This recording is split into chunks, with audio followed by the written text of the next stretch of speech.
सल्ली अला रसूलिल करीम।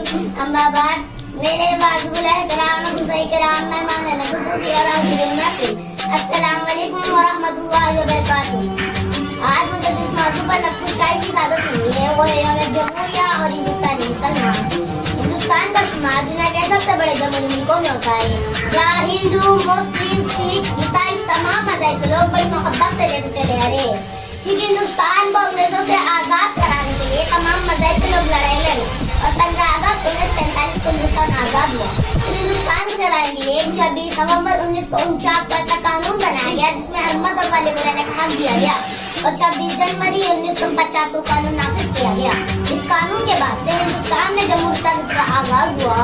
26 जनवरी के दिन हिंदुस्तान में यौम जमहूरिया के नाम से जिस तरह कॉलेज और यूनिवर्सिटी में तकरीब का इनेकाद किया जाता है, इसी तरह मदरसे इस्लामिया में भी परचम कुशाई के लिए जश्न की तकरीब का एहतमाम किया जाता है। और तलबा व आवा को हमारे अखलाक ने जो कारनुमाया अंजाम दिया और वतन आज़ीज़ की आज़ादी की खातिर जिसका नजरो मानो पेश किया उससे बावर कराया जाता है।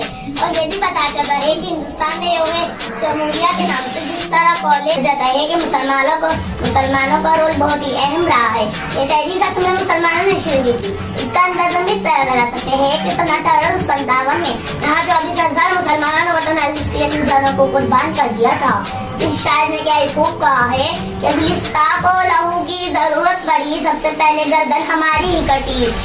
गुलिस्ता को लहू की जरूरत पड़ी, सबसे पहले गर्दन हमारी ही कटी। फिर भी कहते हैं मुझसे अहले चमन, ये चमन है हमारा तुम्हारा नहीं। और बहुत से लोगों का कहना है कि मुसलमानों ने दोस्त तुमको क्या दिया है। तो मैं उनसे कहना चाहती हूँ कि बता दूँ कि हिंदुस्तान को ताजमहल की खूबसूरती किसने दी, और लाल किले की बुलंद इमारत तुम्हें किसने दी, कुतुब मीनार की बुलंदी तुम्हें किसने दी, चार मीनार की खूबसूरती तुम्हें किसने दी। हाज़िरीन महफिल, हिंदुस्तान का चप्पा चप्पा मुसलमानों की गवाही और मोहब्बत की शहादत देता है। मिलेगी मंजिलें मकसूद हम ईमान रखते हैं, मिलेगी मंजिलें मकसूद हम ईमान रखते हैं, हम अपनी रहनुमाई के लिए कुरान रखते हैं। वफादारी वतन से हो, वफादारी वतन से हो, यही इस्लाम कहता है। हम अपने दिल के हर गोशे में हिंदुस्तान रखते हैं। सत्ताओं के गुनाहगार नहीं है, हमको ना सत्ताओं के गुनाहगार नहीं है। ये किसने कह दिया तुमको कि हम वफादार नहीं है। और जब भी देश ने मांगा लहू हमने दिया, और जब भी देश ने मांगा लहू हमने दिया। हम अहले वतन है, कोई गद्दार नहीं है। मैं अपनी तकरीर को शेर के साथ में खत्म करना चाहूंगी। वतन के दुश्मनों को हम कभी हमदम नहीं रखते, वतन के दुश्मनों को हम कभी हमदम नहीं रखते।